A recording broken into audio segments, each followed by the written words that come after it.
하나님 말씀은 신약성경 히브리서 9장 28절입니다.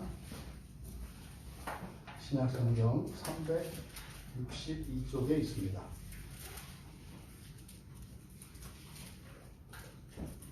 히브리서 9장 28절 말씀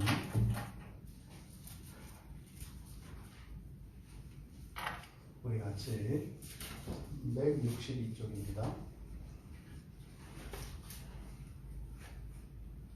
28절 우리 같이 한 목소리로 함께 읽겠습니다. 이와 같이 그리스도도 많은 사람의 죄를 담당하시려고 단번에 들이신 바 되셨고 구원에 이르게 하기 위하여 죄와 상관없이 자기를 바라는 자들에게 두 번째 나타나시리라. 아멘. 설교의 제목을 우리가 27절, 28절을 묶어서 두 번째 강림이라는 제목으로 맨 처음에 정했었는데 27절과 28절을 나누어 설교하면서 설교 제목을 좀 바꿨습니다. 9장 28절 오늘 설교할 내용은 재림의 신앙입니다. 재림의 신앙. 본문에서 두 번째 나타나시리라. 두 번째 나타나시는 것을 우리가 재림이라고 합니다. 그래서 설교의 제목을 재림의 신앙 이렇게 정했습니다. 우리가 먼저 본문을 설교하기 전에 성경에 대한 우리의 이해를 좀 돕기 위해서 한 가지 우리가 짚고 넘어갈 수 있습니다. 성경은 쓰기에 따라 다릅니다. 사람의 수준에 따라 다르고 사람의 믿음에 따라 다르고 사람이 소망하는 것에 따라 다릅니다. 그것은 정말 어린아이는 어린아이에게 필요한 것을 주시고 어른은 어른에게 필요한 것을 주시고 또 어떤 이들은 육체적으로 고통 가운데 있는 이들에게는 육체로부터 자유케 하시는 그 구원의 은혜가 주어집니다. 또 어떤 이들은 이렇게 영적인 어려움에 처해 있다면 그 영적인 어려움을 극복하고 이길 수 있는 힘과 능력을 주십니다. 그래서 어린아이는 어린아이대로, 배운 사람은 배운 사람대로, 배우지 못한 사람은 배우지 못한 사람대로, 또 시험 가운데 있는 사람은 또 그런 사람대로, 또 은혜 가운데 있는 사람은 또 그런 사람대로 그들에게 필요한 그리고 반드시 차고 넘치는 은혜를 주십니다. 그래서 오늘 우리가 살펴보는 28절의 내용으로는 여러분들이 그렇게 어려운 내용 없습니다. 다 아는 내용이죠. 예수님이 십자가에 죽으신 사건을 이야기하고 있습니다. 그리고 마침내 다시 오실 것이라고 하는 간단한 내용이에요. 그래서 문자적으로 이 내용, 정말 예수님이 나의 죄를 대신해서 십자가에서 죽으셨지. 그래서 내가 정말 예수님이 아니셨더라면 영원히 멸망할 수밖에 없는 운명이었는데 거기에서 벗어났지. 그 진리를 우리가 그 복음 진리를 깨달을 수 있습니다. 그리고 예수님이 그때 죽으시고 사흘째 되는 날 살아나셔서 하늘로 승천하셨지. 그리고 반드시 예수님이 다시 오시지.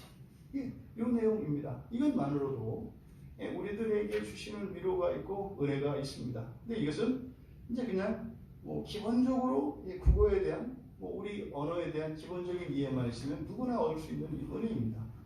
그것만으로도 넘치는 은혜가 있을 수 있습니다. 하지만 성경은 더 깊이 들어갈 수가 있습니다. 더 깊이. 그리고 이 성경의 언어는 이것이 신문기사와 같이 또는 역사책과 같이 단순한 사실만을 보도하는 게 아닙니다. 그래서 심지어는 단어 하나를 나타낼 때 거기에 아주 많은 의미들을 함축하고 있습니다. 근데 그것을 사실은 우리말 성경, 영어도 마찬가지고 그 어떤 언어로도 성경의 언어를 다 드러낼 수 있는 언어가 없어요. 그래서 이 헬라어가 신약 성경을 기록한 헬라어가 가지는 그 언어적인 그 독특성이 단어를 가지고 아주 많은 내용을 이렇게 표현할 수 있도록 되어 있습니다. 그래서 성경을 읽을 때 묵상을 강조하는 이유가 그것입니다.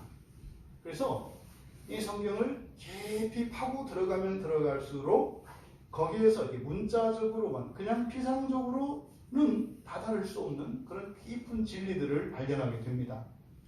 지금까지 우리가 히브리서 말씀을 보면서 1차적으로는 표면적으로 나타나는 기본적인 이해, 근데 거기에서 우리가 그치는 것이 아니라 더 깊은 의미를 길어내려고 우리가 이제 애를 쓰고 있지 않습니까? 오늘 이 말씀 안에도 참으로 놀라운 진리들이 드러나고 있는데 그 은혜가 우리 모두에게 함께 공유되어지고 그래서 그 말씀의 은혜로 정말 우리들의 본성이 변하고 우리 본성의 변함으로 말미암아 우리의 인생의 환경을 바꾸시는 정말 성경에 약속된 참된 구원의 일들이 우리 모두에게 나타나기를 주님의 이름으로 축복합니다. 28절을 전반부와 하반부로 둘로 나누어서 설교를 하겠습니다. 먼저 이와 같이 그리스도도 많은 사람의 죄를 담당하시려고 단번에 들이신 바 되셨다. 이렇게 되어 있습니다. 그럼 여기서 지금 28절의 전반부 이 내용은 사실은 예수님의 인생을 한마디로 나타내는 거예요. 그러니까 예수님의 전 인생을 한 문장으로 지금 요약한 것입니다. 그런데 또한 이것은 단순히 예수님의 인생을 한 문장으로 요약한 것만이 아니라 이것은 구약 성경에 나타난 예수 그리스도에 대한 그 예언의 성취인 것을 동시에 나타내는 거예요. 이 한 문장 안에. 그래서 이게 이사야서 53장에 고난받는 종, 그래서 예수님을 장차 오실 메시아를 고난의 종으로 예언한 본문이 이사야서 53장이에요. 그러니까 지금 여기에서 히브리서 기자가 말씀하고자 하는 바 그것은 바로 그리스도를 통해서 하나님께서 하나님의 자녀들을 향한 그 무한하신 헌신과 사랑을 나타내실 것에 대한 예언이 성취된 것이다. 그런데 하나님의 사랑이 하나님의 자녀된 하나님의 백성들에게 그 사랑이 성취되어지는 그 수단은 바로 그리스도의 고난을 통해서 이루어졌다는 거예요. 근데 사실은 이것에 대한 가장 가까운 유비가 뭐냐면 자녀를 키우는 부모의 마음이에요. 특히 이제 엄마의 마음. 그래서 왜 어머니의 사랑하면 코끝을 찡하게 하는, 그래서 엄마라고 하는 이름을 불렀을 때 우리의 가슴을 저미게 하는 그 애틋한 사랑. 그때 우리의 가슴을 이렇게 저미게 하는 것은 무엇입니까? 전적인 그 헌신과 희생이에요. 자녀를 위해서 자신의 인생의 모든 것을 아낌없이 내어주었던 어머니의 그 사랑에 대한 기억이 우리의 가슴을 그렇게 울컥이게 만든다 이 말이죠. 그래서 이 지상에서는 하나님의 사랑을, 이 죄인된 하나님 자녀들에 대한 하나님의 그 무한하신 사랑을 가장 잘할 수 있는 게 자녀를 향한 어머니의 사랑이에요. 그래서 이 세상에서 사람들 사이에 가장 큰 사랑을 말하면 어머니의 사랑을 이야기한다고요. 지금 이 문장 안에 담겨있는 이 함축되어 있는 이 내용, 이것을 좀 더 구체적으로 우리가 살펴보기 위해서는 이사야서 53장의 뭐 다를 살펴볼 수는 없겠습니다만 이사야서 53장 12절 말씀만 제가 읽어드리면 이렇게 되어 있습니다.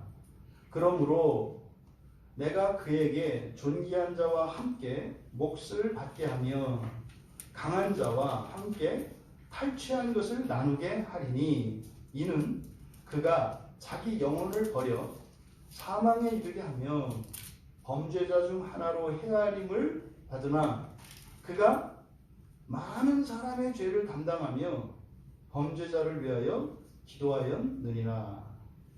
지금 이 내용은 53장의 그 마지막 절 12절인데 그 내용은 그겁니다. 요약하자면 자기 영혼을 버려서, 자기 생명을 버려서 사망에 이르게 하실 거라는 거예요. 내어주실 거라는 거예요. 그래서 어떻게 해요? 택하신 그 백성들이 존귀한 자, 그리스도이십니다. 하나님의 아들된 그리스도세요. 존귀한 자와 함께 몫을 받게 하신다. 그 기업을 받는 거예요.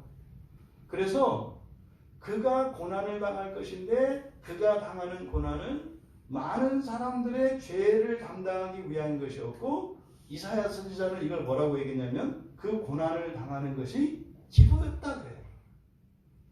이게 문학적으로도요, 정말 탁월한 표현입니다. 예수 그리스도께서 그렇게 사셨던 것이 그 생애 자체가 많은 죄인들을 구원하시기 위한 기도의 삶이었다고 말씀하는 거예요. 그러니까 우리가 생각하는 기도와 이 고난의 종의 기도는 너무 달라요.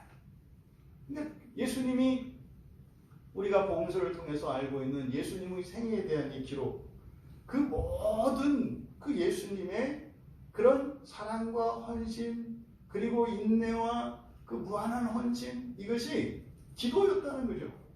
그러니까 우리가 생각하는 기도는 손을 모으고 따로 한적한 곳에서 눈을 감고 하는 기도였습니다만, 주님의 생애 전체가, 고난받는 생애 전체가 기도였다고 말씀하는 거예요. 이것을 가장 잘 나타내는 게 겟세마네에서의 기도죠.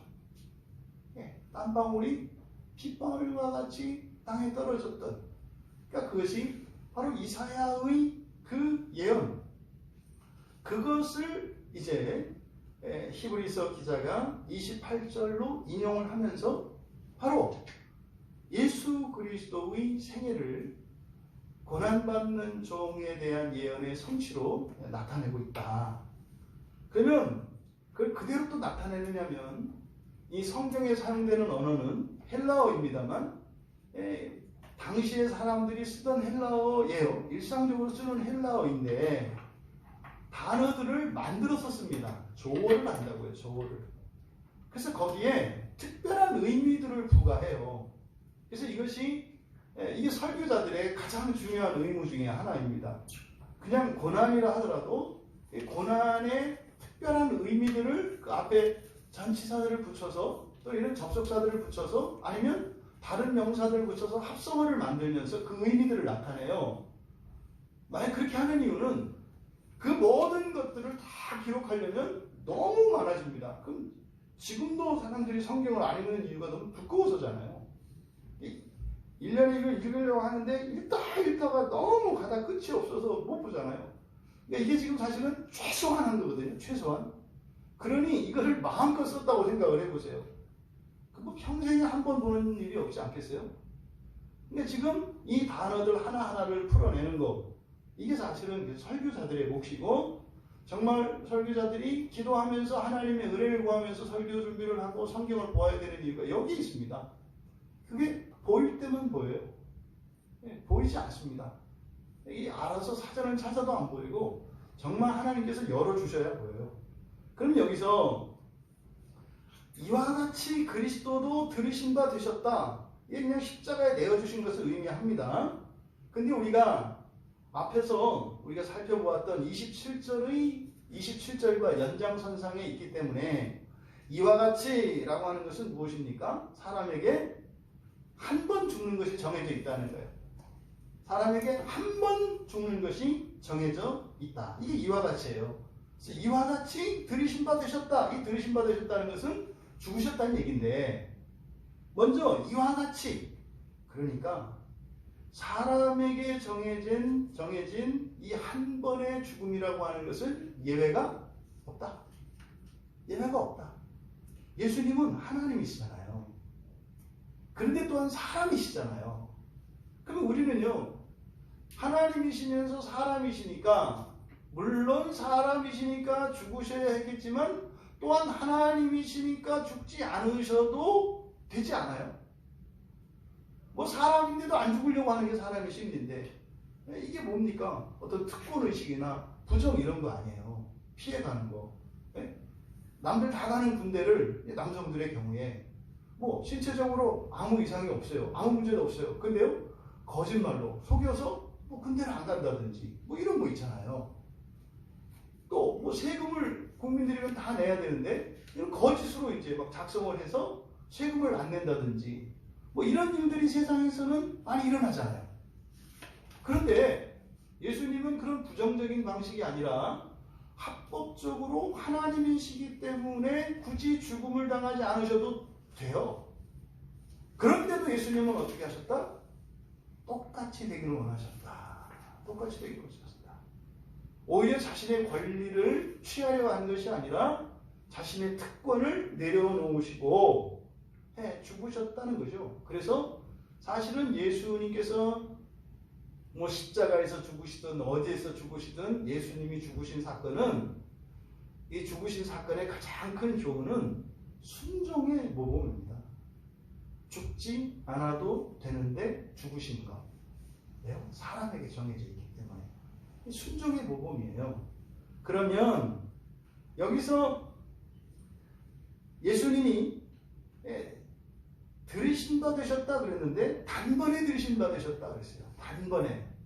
단번의 의미라고 하는 것은 한 번이라고 하는 의미입니다만, 이 하팍스가 가지고 있는 이 의미는 모든 것을 합하여 한 번에, 이걸 이제 요즘 우리가 쓰는 말을 원스톱이라고 해요. 원스톱. 그렇죠? 원스톱. 그냥 모든 것을 한 번에 해결하는 거죠. 여러분들이 백화점을 좋아하는 이유가 뭐예요? 거기 버스 타고 와서 문에서 한 번 들어가면 거기서 다 할 수 있어요. 먹고 옷 사고 쉬고 영화 보고 뭐 차 마시고 다 할 수 있어요. 한 번에 되잖아요. 한 번에. 그래서 이 단번에라고 하는 이 하팍스의 의미는 횟수로는 1회를 나타냅니다만 1회 안에는 모든 것을 다 충족시킨다는 의미가 이 안에 있다. 근데 중요한 단어가 여기서 죽으셨다 이러지 않았어요. 바로 앞에 27절에서는 사람에게는 죽는 것이 정해졌다 그러잖아요.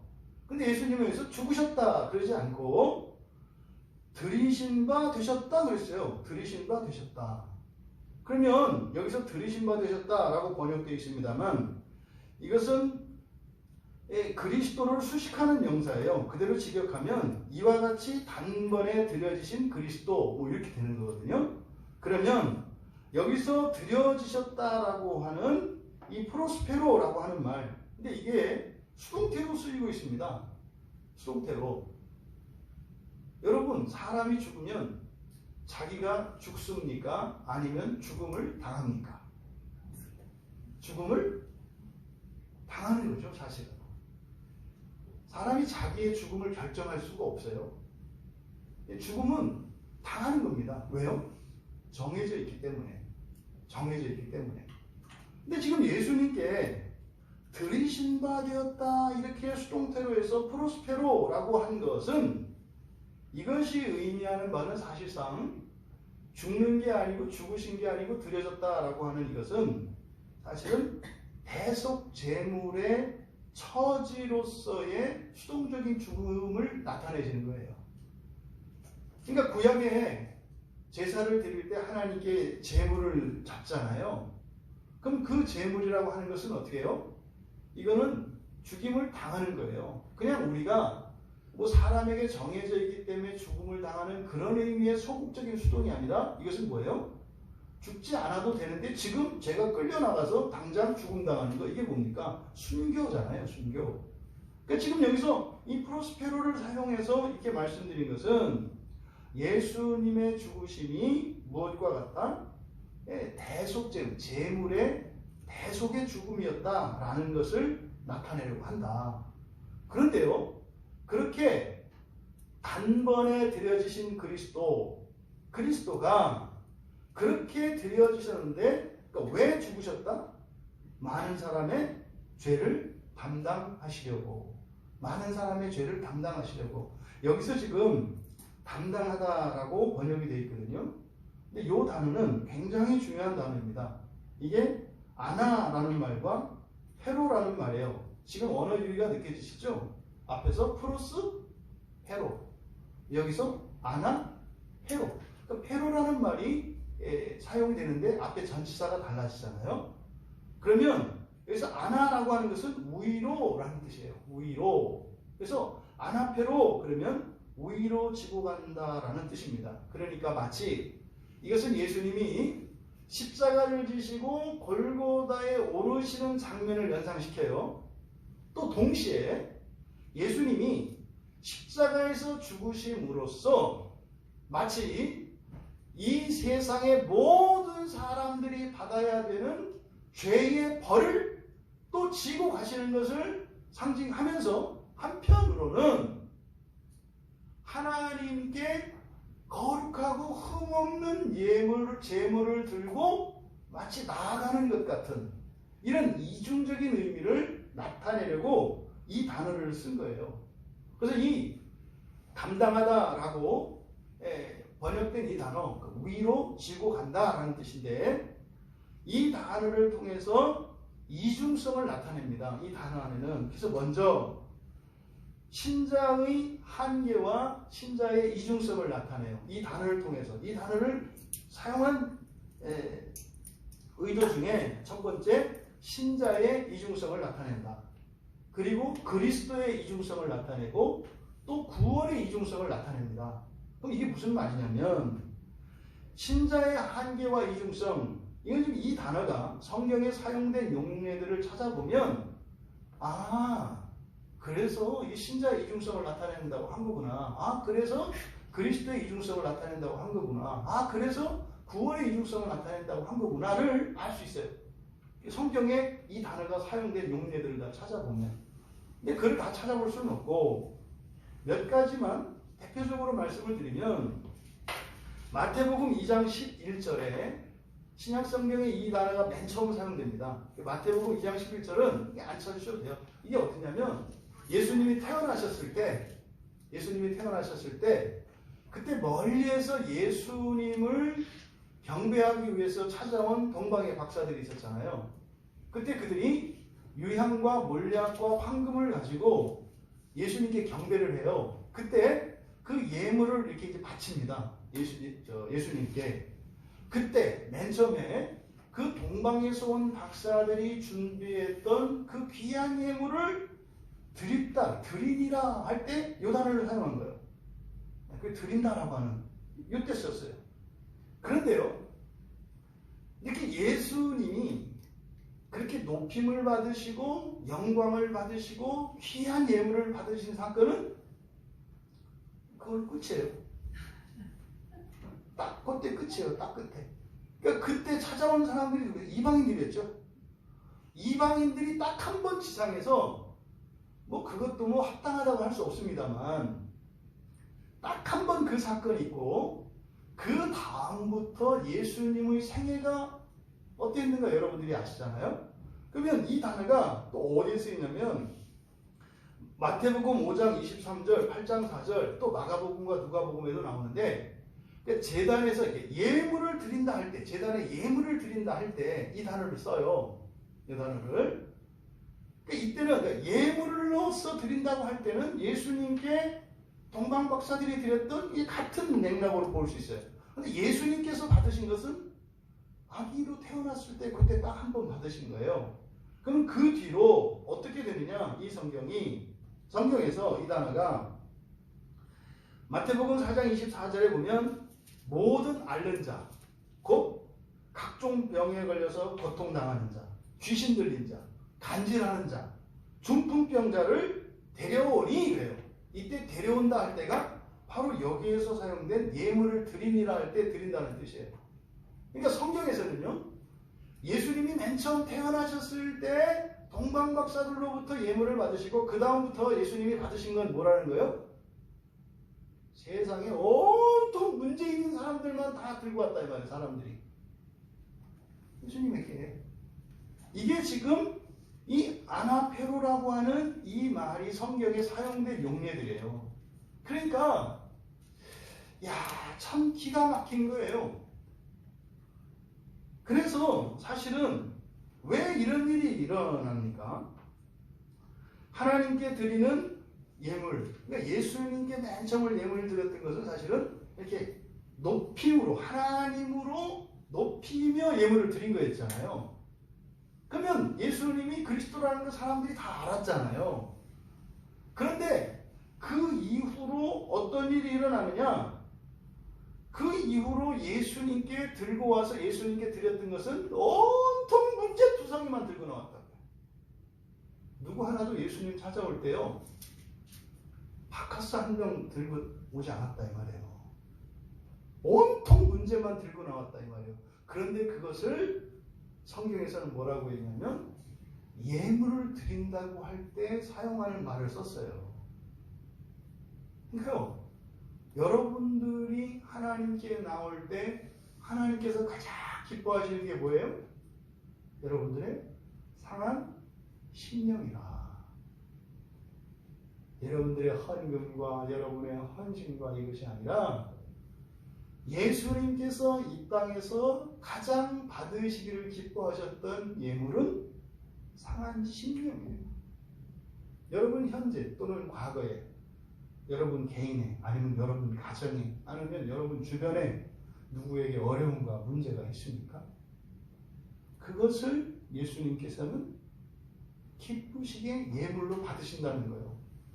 근데 예수님이 그렇게 하시는 거에 있어서는 참으로 위대하시고 거룩하십니다만 인간적으로 보면 참 모렴치하고 바람직한 거예요. 하나님이신 줄 알아요. 그런데 그 하나님께 그렇게 우리는 대우하는 거죠. 그것을 하나님은 기쁘게 받으시지만 예수님은.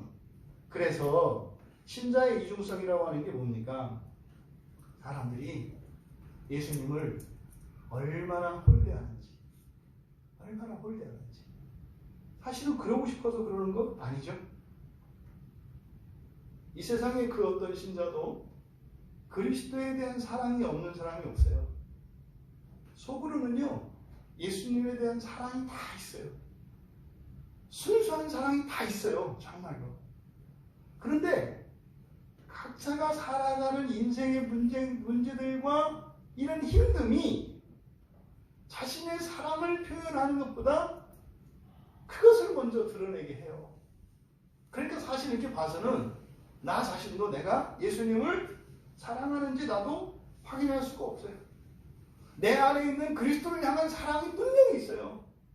그런데 내가 겉으로 드러나는 나의 말과 행동, 일상생활은 물론이요, 심지어는 신앙생활까지도 내 속사람을 나타내는 것이 아니라 오히려 내 죄와 허물만 드러내는, 여기에 신자 이중성이 있다고요. 근데 우리가 이것을 가지고 자책하거나 죄책감을 가질 것이 아닌 것은 예수님은 그것을 어떻게 하셨다? 예물로 받으셨다. 그것을 예물로 받으신다. 두 번째로 그리스도의 이중성이라고 하는 것은 그리스도 예수는 누구십니까? 사람이시면서 하나님이세요. 그러면 하나님이 이 세상에 오셨으니 영광과 존귀를 받으시기에 합당하시잖아요. 아니 이 세상의 귀인도 하다못해 우리 집에서 귀빈만 와도 그 귀빈을 특별하게 잘 섬기잖아요. 그런데 하나님이 우리의 주님이 이 세상에 오셨는데 그럼 우리가 우리의 주님을 어떻게 영접을 해야 되겠어요? 하나님답게 대우를 받으셔야 맞잖아요. 그런데 예수님이 이 세상에 사시면서 받으셨던 건 뭐요? 태어나실 때 딱 한 번, 그때를 제외하고는 평생이 세상에 이런 오욕과 수치와 멸시, 심지어는 모든 죄까지 몸으로 다 받으신, 그래서요 사람 중에서도 가장 비참하고 불쌍한 인간과 같이 사셨어요. 근데 그렇게 그것을 받으셨는데도 오히려 예수님은요 받으신 것은 오히려 욕을 받으셨는데 예수님이 받으신 그 모든 욕을 당신의 거룩하심으로 오히려 존귀와 영광으로 바꾸어 하나님께 예물로 드린 것이 그리스도의 이중성이에요. 사람에게는 사람 대우도 못 받았지만 하나님께는 사람들로서는 드릴 수 없는 거룩하고 영광스러운 예물로 바꾸어 드렸다는 겁니다. 그러니까 하나님이시면서도 사람만도 못한 대우를 받으신 거, 이 이중성이에요. 하나님의 존재와 대우는 완전히 달라요. 그런데 예수님이 받으신 그것과 예수님이 하나님께 올려드리는 그것은 또 완전히 정반대예요. 이것이 그리스도의 이중성이라는 거예요. 세 번째로 구원의 이중성이라는 것은 담당하시되 많은 사람의 죄를 담당했다 그럽니다. 많은 사람의 죄를 담당했다. 여기서 많다는 것은요, 이게 이제 언어적으로는 모순입니다만 모두보다 많은, 모두보다 많은 거예요. 왜 이렇게 말씀을 드리냐면 예수 그리스도께서 사람의 죄를 담당하셨는데 그 시대의 모든 사람들을 능가하는 만은입니다. 왜요? 구약을 살았던 모든 이들과 장차 오늘 우리 살고 있는 오늘 우리에게 더 나아가서 예수님이 재림하실 그때까지 이 세상을 살아갈 그 모든 사람들을 구원하실 수 있는 넘치는 사역이에요. 그런데 이게 이중적이라고요. 모두보다 많아. 그런데 또 모두는 아니에요. 구원이 그렇습니다. 구원은요, 모두에게 열려 있습니다. 오히려 모두를 능가하는, 여러분 한 분뿐만 아니라 여러분의 조상과 여러분의 자손들에게까지, 이민족과 열방들에게까지 다 열려 있어요. 다 열려 있어요. 모두보다 더 많이 열려 있어요. 올 세대와 이미 왔던 세대들에게까지 그 하나님의 구속의 사역이, 그 능력이 미쳐져요. 그런데 모두는 아니에요. 이 긴장이 많으리라는 말에 나타나 있어요. 그러니까요, 하나님은 모두 구원하기 원하세요. 근데요, 모두 그 구원에 들지는 않는다는 거죠. 히브리서 기자는 지금 말씀하고자 하는 바 무엇이냐? 하나님이신 예수님이 오직 탄생하셨을 때만 황금과 모략과 유향을 받으시고 평생의 죄와 질병과 허약을 고쳐주시면서도 거짓과 음모 속에서 모욕과 멸시 천대를 받으셨지만 악한 모든 것과 세상과 사람의 모든 죄와 허물을 당신을 내어주심으로 해서 합력하여 선하고 의롭고 거룩한 것으로 바꾸어 하나님께 완전한 예물로 드리셨다는 사실을 얘기하는 거예요. 하나님이 여러분을 기뻐하시는 이유는요, 여러분들이 기도할 때 예수님의 이름으로 이렇게 하는 것은 무엇이냐면, 우리의 모든 더럽고 악하고 추한 것까지도 예수 그리스도의 이름으로 기도할 때 그리스도를 통과하면 그것이 이 세상에 없는 거룩한 것이 돼요. 그래서 예수님의 이름으로 기도할 때 모든 것은 하나님께서 세상에 없는 가장 존귀한 것이 돼요. 바로 이것을 나타내는 겁니다. 그러니 우리의 의의 근거는요, 그리스도 때문인 거예요. 여러분들이 그리스도를 통해서 하나님께 간다면 완전하고 흠없고 거룩하고 영광스러운 것이 되어 하나님께 드려진다는 것을 지금 전반부에서 말씀하고 있다. 두 번째로, 구원에 이르게 하기 위하여 죄와 상관없이 자기를 바라는 자들에게 두 번째 나타나실 것이다. 여기서 두 번째 나타나신다, 이것은 이제 재림의 약속이죠. 나타난다라는 게 뭐라고 했습니까? 눈으로 볼 수 있도록 오신다는 의미예요. 눈으로. 근데 왜 두 번째라고 그랬어요? 먼저 하나님이 아기 예수, 사람으로 이 땅에 오셨었기 때문에. 그래서 예수님이 바로 처음 나타나셨던 하나님이신 것을 나타내는 거예요. 그러면 이 두 번째 나타나신다라고 하는 것은 지금 구약의 대속죄 제사를 드리고 있는 이스라엘 백성들을 생각을 하면 제사장을 두 번째 본다는 것, 대제사장을 두 번째 본다는 의미는 뭐예요? 처음에 지성소에 들어가기 전에 대제사장을 봐요. 그래서 회개를 촉구한단 말이에요. 제물의 피를 바르고 정결하게 한단 말이에요. 그 다음에 이 대제사장이 지성소로 들어가죠. 그러면 지성소로 들어가면 무조건 나오는 게 아니라고 했어요. 만약에 거기서 회개가 되어 있지 않았다면 대제사장은 거기서 죽어요. 더 이상 사람을 보지 못합니다. 그러면 대제사장이 지성소에 들어갔다 나올 때 이게 사람들 앞에 두 번째로 나타나는 거거든요. 그러니까 여기서 두 번째 나타나실 것이다 라고 할 때 이것은 바로 대속죄 제사를 드릴 때 대제사장이 지성소에 들어갔다 나오는 것을 상징해요. 그러면 대제사장이 지성소에 들어갔다 나왔다는 것은 뭘 의미해요? 속죄가 된 것을 의미해요. 그러니까요, 박하사탕같이 우리의 인생과 우리의 입안이 그러니까 예수님이 나타날 때는 그냥 와 이게 아니에요. 그게 우리와 관계가 있단 말이에요. 우리 자신과. 이게 지금 두 번째 나타나셨다고 하는 중요한 의미입니다. 그런데 여기서 나타나다 할 때 미래 수동형으로 이렇게 되어 있어요.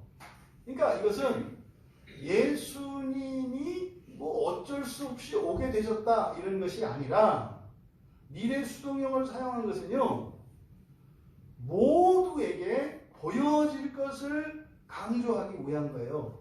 처음에 오셨을 때도 사람들에게 보여졌죠. 사람들에게도. 두 번째 오실 때도 사람들에게 보여질 것이라는 거예요. 그러니까 예수님이 나타나시는 목적이 당신의 영광을 드러내고자 함이 아니라 뭐예요? 예수님을 보는 자들을 위한 강림이라고 하는 것을 나타내기 위한 겁니다. 그런데 대조해 볼 수 있어요. 처음에 나타나실 때는 어떻게 나타나셨어요?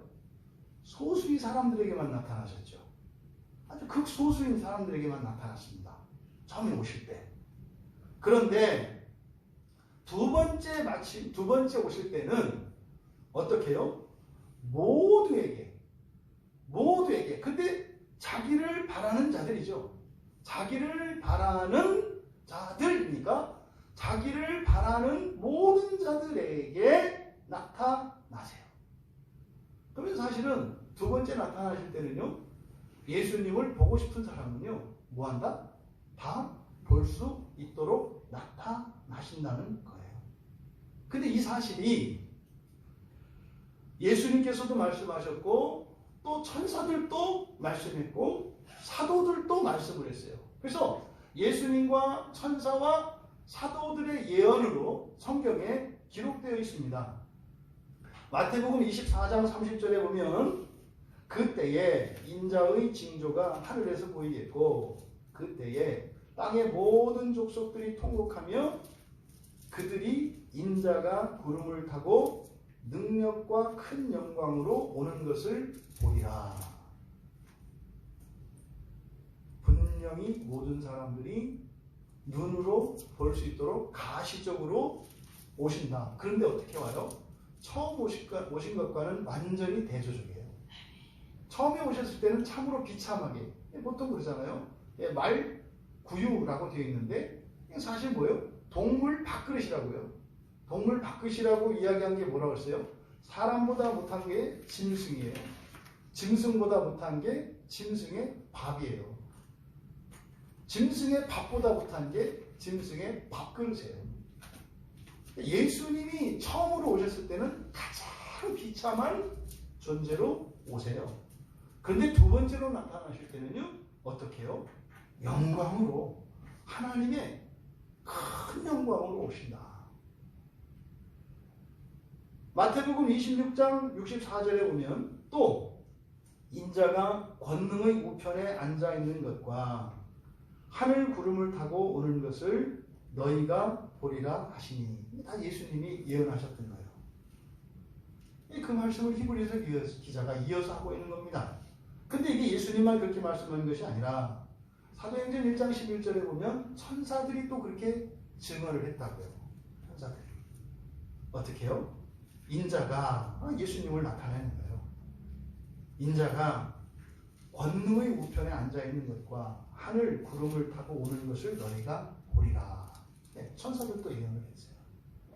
그리고 예수님의 사도들, 대표적인 것이 이제 데살로니가전서 4장 14절에 보면 예수 안에서 자는 자들도 하나님이 그와 함께 데리고 오시리라. 그래서 데살로니가전서 4장에서는요, 예수님이 오실 때 함께 부활한 성도들이 예수 안에서 자는 자들, 그러니까 뭐예요? 예수를 믿고 낙원에 있는 신자들이 같이 동반해서 올 것이라는 것을 예언했다고요. 그러니까 예수님의 이 재림, 가시적인 재림이다, 영광의 재림이다, 그리스도를 모든 사람들이 볼 수 있도록 오신다. 두 번째로 죄와 상관없이, 지금 우리말 성경에 이게 좀 순서를 좀 바꿔야 합니다. 수식어가 지금 바뀌어 있는데 우리말 성경으로 보면 구원에 이르게 하기 위하여 죄와 상관없이 자기를 바라는 자들에게 두 번째 나타나시리라. 그래서 죄와 상관없이 라는 말이 무엇을 수식하는지가 정확하지가 않아요. 죄와 상관없이 바란다는 것이냐, 죄와 상관없이 나타난다는 것이냐, 이게 정확하지가 않다고요. 그러면 이게 무엇을 수식하느냐에 따라서 의미가 달라집니다. 만약에 이 죄와 상관없이 자기를 바라는 자들, 그래서 이렇게 기다리는 사람을 수식한다고 생각을 하면 어떤 의미가 돼요? 죄와 상관없이 바라는 자들이니까 뭐예요? 죄가 없는 사람들이 되잖아요. 죄가 없다는 것은요, 뭐 도둑질하고 이러지 않은 게 아니라 전제론적으로 완전한 것을 의미해요. 그러니까 그것은요, 부활 이후에나 가능한 거라고요. 그러니까 이 말이, 죄와 상관없이라는 말이 바로 뒤에 있는 사람들을 의미하는 것은 아니다. 수식하는 것은 아니다. 근데 이제 헬라어 원문을 보면 왜 이렇게 이제 애매하게 이렇게 들어가 있냐면, 죄와 상관없이라는 말을 강조하기 위해서 문장의 맨 앞으로 꺼냈어요. 이렇게 문장의 맨 앞으로 꺼내놓다 보니까 이게 지금 애매하게 우리말 성경에서 이렇게 번역을 한 건데, 여기서 죄와 상관없이라고 하는 것은 지금 히브리서 기자가 밝히는 또 이 문맥과 또 이 문장의 내용을 고려했을 때 구원을 수식하는 말로 보는 것이 타당해요. 그러니까요, 죄와 상관없는 구원, 이런 겁니다. 죄와 상관없는 구원. 그러면 죄와 상관없는 구원이라는 건 뭡니까? 완전히 죄로부터 완전히 격리된 그 완전한 구원, 이런 의미가 되겠죠. 그래서 바로 죄가 없는 완전한 상태의 구원, 그게 뭡니까? 여기서 말하는 구원은 우리가 일반적으로 예수를 믿어서 이미 얻은 구원을 말하는 게 아니에요. 흔히 말해서 아직 이루어지지 않은 구원이죠. 그러니까 아직 이루어지지 않은 구원을 어떤 구원이라고 한 거예요? 죄가 없는, 그러니까 죄와 상관없는이 아니라 이게 그냥 이 코리스는 무엇이 없는, 그러니까 영어의 without과 같은 전치사거든요. 그러니까 이 죄가 없는 구원, 이렇게 이해하시면 됩니다. 그러니까 죄가 없는 구원이라는 것은 뭡니까? 창세기 1장에서 하나님이 사람을 창조하셨을 때 완성 상태가 아니라고 그랬죠. 바로 이것의 성취예요. 그러니까 창세기 1장에서 사람에게 보기에 좋으셨다라고 하는 선언이 없어요. 근데 마지막 부활이 되었을 때 이 상태가 뭐예요? 하나님 보시기에 좋은 상태예요, 사람. 그러니까 사람에 대한 구원의 계획이 완전히 성취된 상태. 이것을 뭐라고 하고 있다? 죄 없는 구원이라고 하는 거예요. 그러니까 죄 없는 구원을 위해 기다리고 있는 자들입니다. 근데 여기서 기다리는, 자기를 바라는 이라고 되어 있는데, 이제 기다리는 거예요. 기다리는 거. 기다리는 하는 이것은 현재 분사를 사용하고 있습니다. 그러니까 뭡니까? 계속 진행이 중요해요. 계속 진행이. 그래서 죄 없는 구원, 그 완전한 구원, 이미 이루어진 구원이 아니라 아직 이루어지지 않았지만 이루어질 구원, 그 완전한 부활, 그것을 기다리고 있는 신자들에게 나타난다는 것입니다. 실질적으로 뭡니까?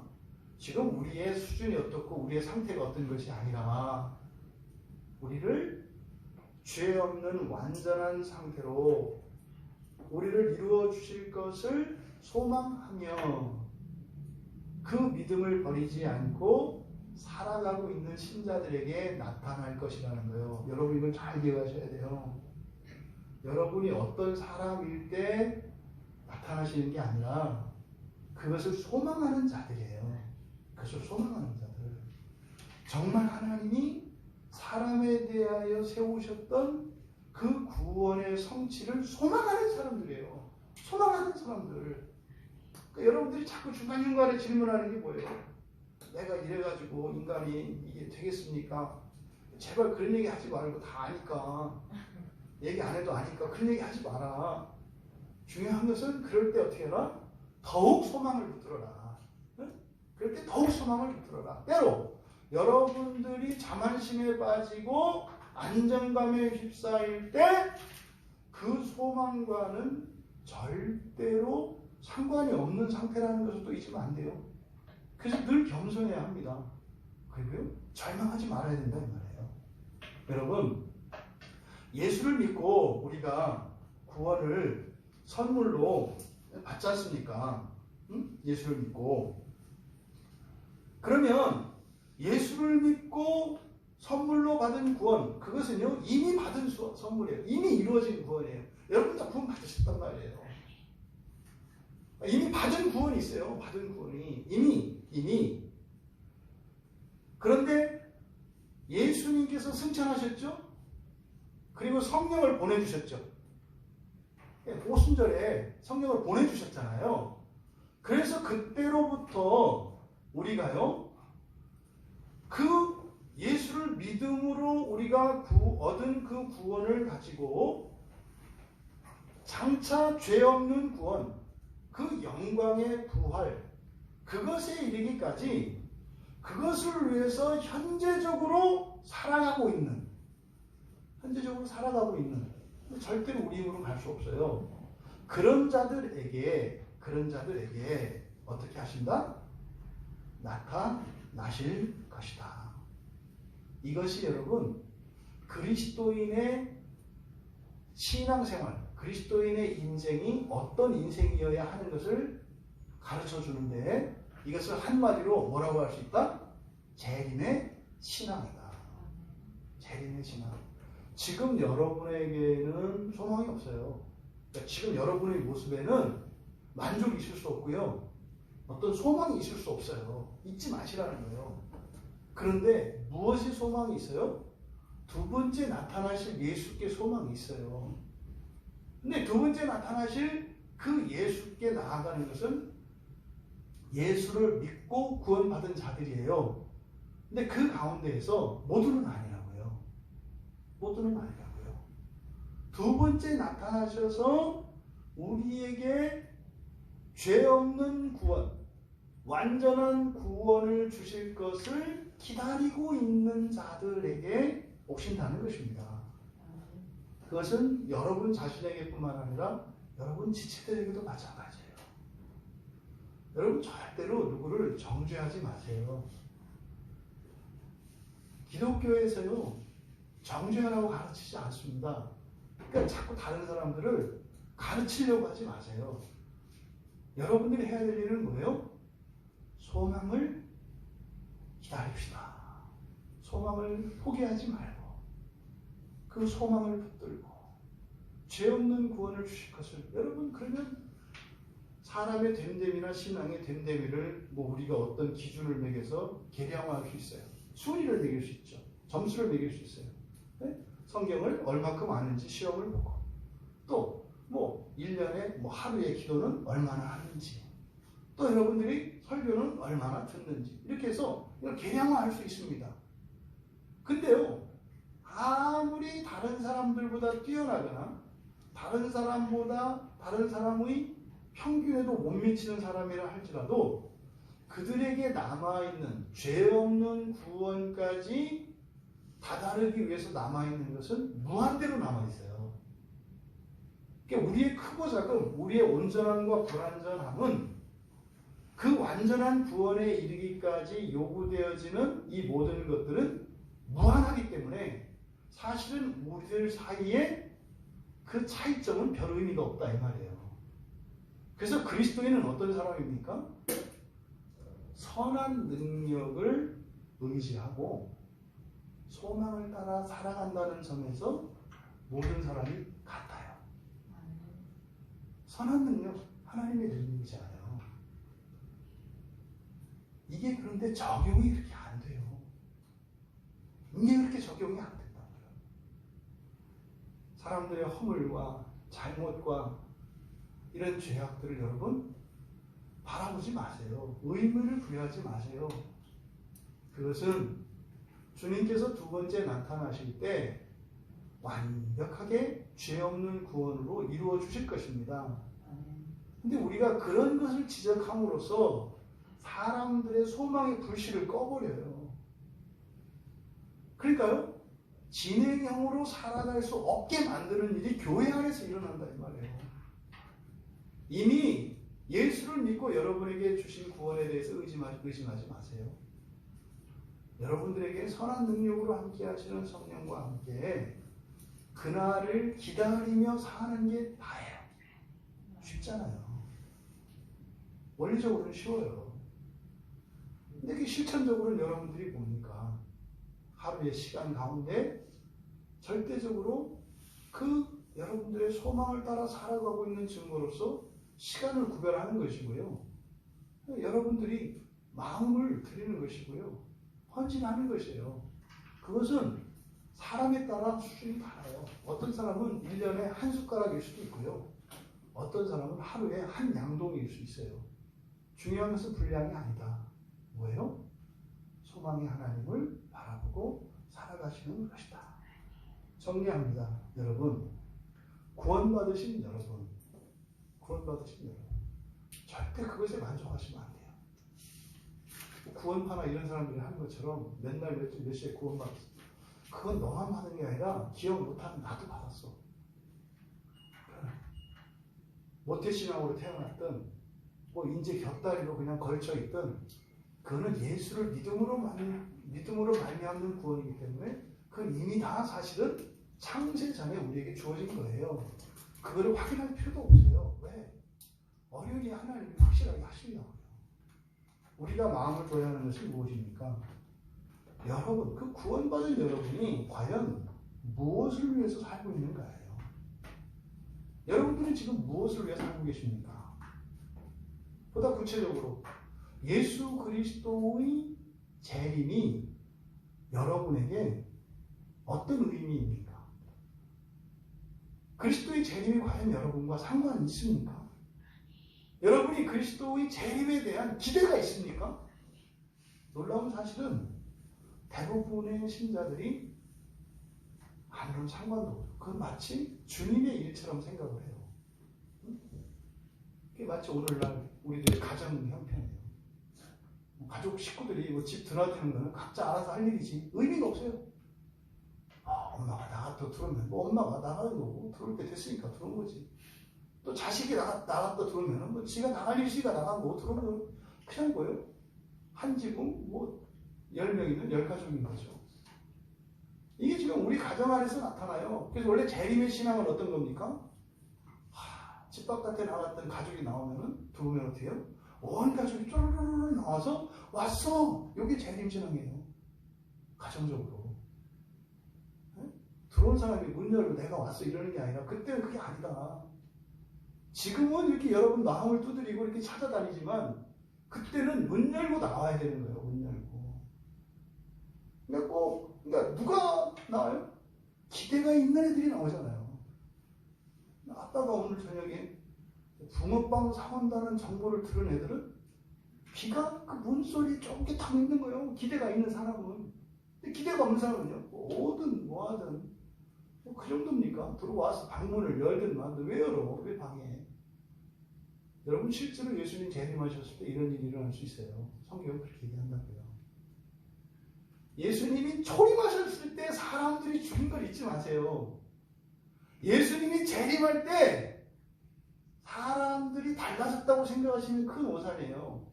예수님 처음 오셨을 때 일어났던 일이 똑같이 일어나요. 재림 때에도. 이걸 기억하시라고. 그럼 여러분들이 만약에 지금 예수님이 이 땅에 오시는 것에 대하여 어떤 기대가 없다면 여러분이 지금 큰 실수를 하고 있는 거예요. 뭔가를 크게 잘못 살고 있는 거예요. 여러분의 인생 전체에 대해서 다시 한번 총체적으로 허물고 질서를 다시 세우셔야 돼요.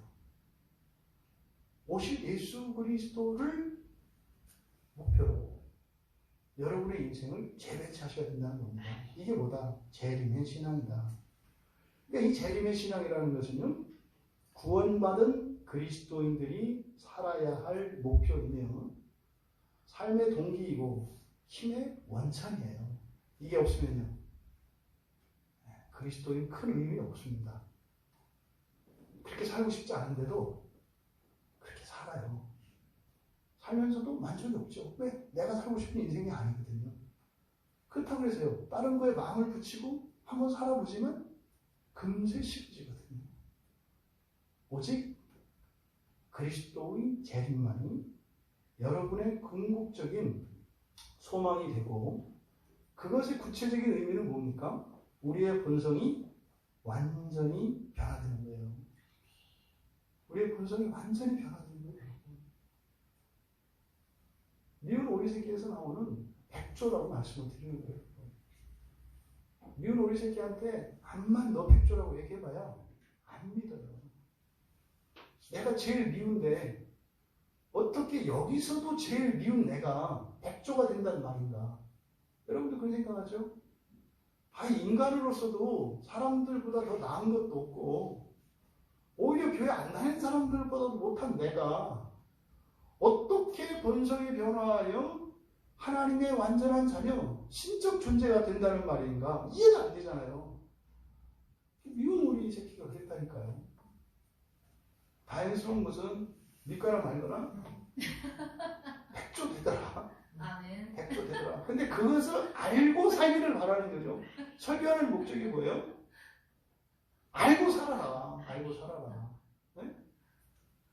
그 오리들 앞에서 열등감을 갖고 살아가는, 왜요? 오리답지 못하다고. 오리답지 못하다고. 그러면서 어떻게 해요? 열심히 오리 흉내를 내고, 열심히 오리 흉내를 내고, 우리가 얼마나 많은 노력과 힘을, 그게 됩니까? 안 돼요. 안 돼요. 잠깐 동안은 오리들과 사셔야 돼요. 하지만 여러분들은 그 오리들 가운데 경쟁력 있는 자, 다시 말해서 이 세상에서 사람들보다 경쟁력 있는 자가 아니라 우리의 본성이 변해서 초월적인 존재로 변화되는 것, 제가 단언코 말씀드릴 수 있어요. 코로나 이후에 기독교 복음 진리의 가장 큰 변화는 이것이어야 할 거라고 저는 생각을 해요. 세계 2차 대전이 있고 난 뒤에 기독교 전체가 격변을 겪었어요. 수많은 신학자들이 배교하는 일이 일어났고, 수많은 신자들이 무신론을 자처하고 그 지성인들이 무신론적 저작들을 쓰는 일들이 일어났어요. 코로나 이후에 비슷한 일이 일어날 겁니다. 왜 그랬을까요?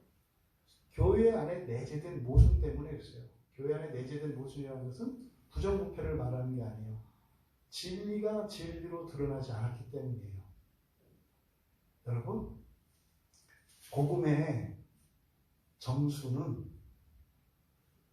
예수님이 십자가에 죽으셨습니다. 이게 아니에요. 제발 그 서방신학의 영향에서 벗어나야 돼요. 그게 아니에요. 가장 좋은 소식, 성경에서 들려오는 우리에게 가장 좋은 소식은 뭐예요? 여러분은 미운 우리 새끼다. 이게 가장 좋은 소식. 이거 뭐예요? 하나님 자녀다. 근데 하나님 자녀라는 의미가 관계적인 의미로 정확하게 와닿지 않으니까 인생에서 조금만 환난이 일어나 어려움이 오면 금세 불평불만 아니에요. 아니, 하나님 자녀 되기 위해서 사는 게 인생이고, 어차피 사람들 속에서는 인정받을 수 없는, 사람들로부터 인정받는다면 더 이상 초월적인 존재가 아니에요. 여러분들의 실존이 무엇인가를 잊지 마시고, 그 참된 복음의 요소, 이것이 사실은 코로나 이후에 저는 개인적으로 그렇게 생각을 해요. 교회에서 세상을 향해서 무슨 말을 했을 때 세상 사람들에게 복음으로 들릴까? 지금 그 이매연 전도사가 교회를 얻으러 가는데 옛날에도 어려웠어요. 제가 교회 개척할 때도 교회 장소 얻기가 어려웠다고요. 근데 이 코로나 이후로 교회 개척은 훨씬 더 어려워졌어요. 훨씬 더. 건물주들에게 교회가 들어오면 망하는 거예요. 교회가 들어오면. 지금 이게 공식화됐어요. 그래서 아마 교회가 없어지고 그 교회 자리로 들어가는 일도 앞으로는 어려워지는 그런 시대가 됐어요. 이거는 돌이킬 수가 없어요. 이미 1년 동안 온갖 매스컴과 나라와 언론과 또 심지어는 그리스도인에게까지 그게 소문이 쫙 퍼졌어요. 그리스도인에게까지. 그럼 그들에게 무엇이 복음으로 들려질까요? 무엇이? 기독교의 참된 복음. 바로 이것이 재림의 신앙입니다. 아마 이 어려움이 있었던 이유는 참된 복음을 드러내시기 위한 하나님의 은혜의 일이라고 저는 믿습니다. 어렵습니다. 많은 사람들이 어려움을 겪습니다. 근데 그것을 통해서 우리가 애매히 고생을 하고 불행을 겪는 것이 아니라 이것을 통해서 참된 복음을 하나님께서 드러내실 것을 믿습니다.